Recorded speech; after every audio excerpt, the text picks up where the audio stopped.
Om Swastiastu anak-anak, selamat pagi menjelang siang ya. Pak Guru berharap di pertemuan kita pada hari ini tetap semangat untuk belajar, dan Pak Guru berharap kalian semua sehat selalu meskipun kita masih menjalankan pembelajaran jarak jauh secara virtual. Oke, pada hari ini kita akan melanjutkan materi kita yang sebelumnya, yakni tentang Sapta Timira, yang dimana pada sebelumnya pembahasan kita pada bagian yang kedua yakni dana. Nah, sekarang kita akan lanjutkan pada bagian yang ketiga, yaitu guna. Oke. Nah, Pak Guru berharap sebelum Pak Guru lanjut, anak-anak sudah menyiapkan LKS di depannya, buku tulis, serta juga dengan alat tulisnya. Nah, apabila nanti ada hal yang penting Pak Guru ucapkan, silahkan dicatat atau poin-poinnya saja. Pak Guru berharap dari apa yang sudah Pak Guru lakukan ini, media yang Pak Guru gunakan untuk anak-anak, bisa mempermudah anak-anak memahami materi yang ingin Pak Guru sampaikan. Di sini kita belajar bersama. Oke. Bagian yang ketiga dari Sapta Timira, yakni guna. Pak Guru yakin anak-anak sudah sebagian besar tahu guna itu adalah kepandaian.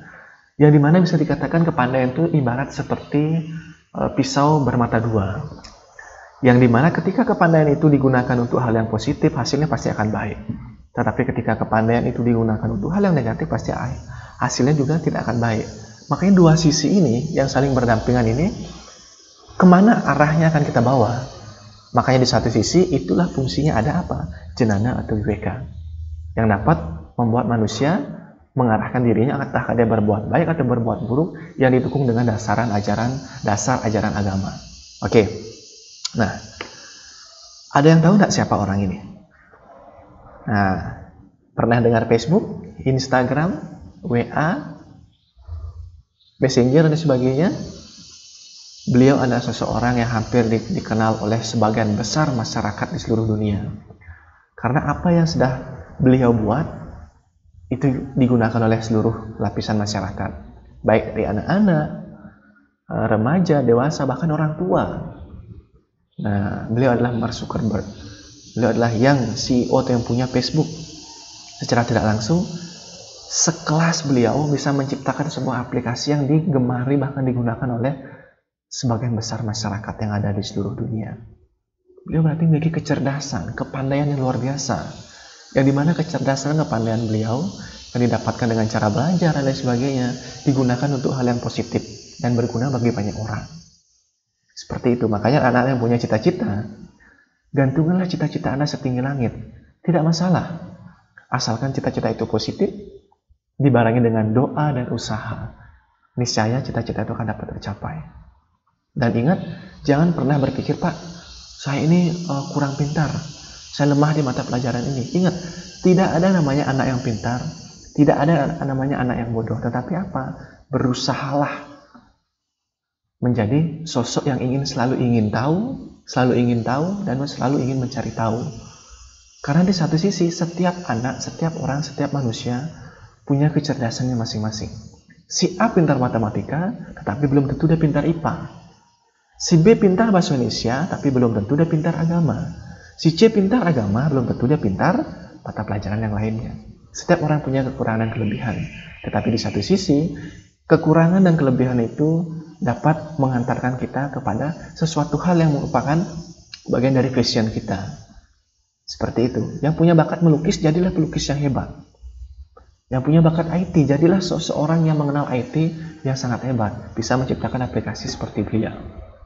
Jangan pernah berkecil hati, karena kalian punya kekurangan dan kelebihan, dan setiap orang pun juga punya. Tetapi di satu sisi, dengan kalian terus ingin berusaha, ingin tahu, di satu sisi, kecerdasan yang sesungguhnya, yang didasarkan pada ajaran agama, maka akan mengarahkan kalian kepada hal yang positif. Itu yang Pak Guru harapkan. Oke, nah, kalau yang ini, ada yang tahu nggak?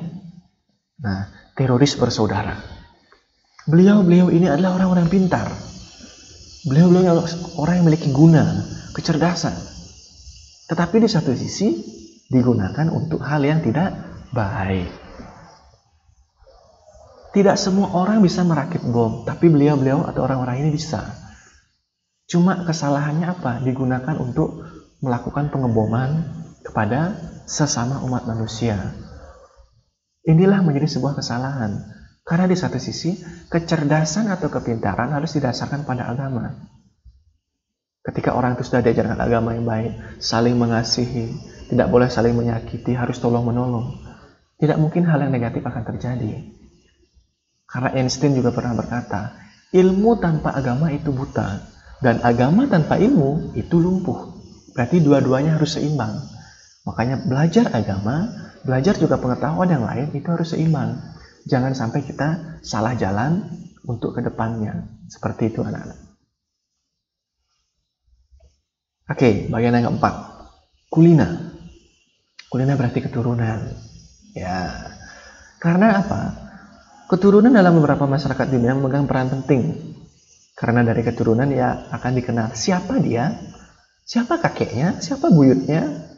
Apakah dia keturunan raja, bangsawan, artis, dan lain sebagainya. Karena itu akan memberikan pengaruh pada kehidupan keturunannya. Anggaplah dari anak-anak ini adalah ada keturunan raja. Nah, atau mungkin keturunan dari kakeknya seorang jenderal atau seorang pahlawan yang perjuangan kemerdekaan pada masa lampau. Kakeknya sudah gugur di medan perang, namanya sampai sekarang pun masih dikenang. Bahkan dibuatkan patung oleh negara dan sebagainya, sangat dihormati sampai saat ini. Keluarganya pun pasti akan selalu dihormati. Karena merupakan bagian dari perjuangan. Dan kemudian ketika kalian adalah sebagai cucunya, kalian pasti akan juga dihormati oleh masyarakat. Kamu adalah cucunya pahlawan itu. Nah, dari hal ini, dari keturunan ini akan menimbulkan dua sisi juga. Ada sisi positif dan negatifnya. Sisi positifnya apa? Ketika kakek kita pada masa lampau berjuang mengusir penjajah dari negara kita selaku keturunannya harus melanjutkan perjuangannya. Itu apa? Kita harus melanjutkan perjuangan demi bangsa dan negara. Di era reformasi seperti saat ini, pertama apa? Kita harus rajin belajar. Yang kedua, di rumah kita harus membantu orang tua. Di masyarakat kita harus saling tolong-menolong ketika ada warga kita yang kurang mampu atau membutuhkan. Itulah bagian dari perjuangan, melanjutkan perjuangan kakek kita. Dan kita tidak boleh sombong. Sisi negatifnya kita sombong.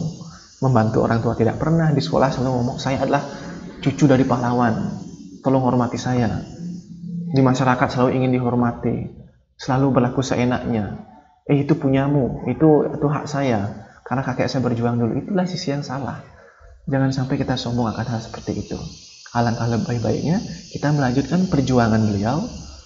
Karena kita adalah keturunannya, semangat reformasi, semangat berjuang, patriotisme itu harus kita lanjutkan. Begitupun juga keturunan dari bangsawan dan lain sebagainya.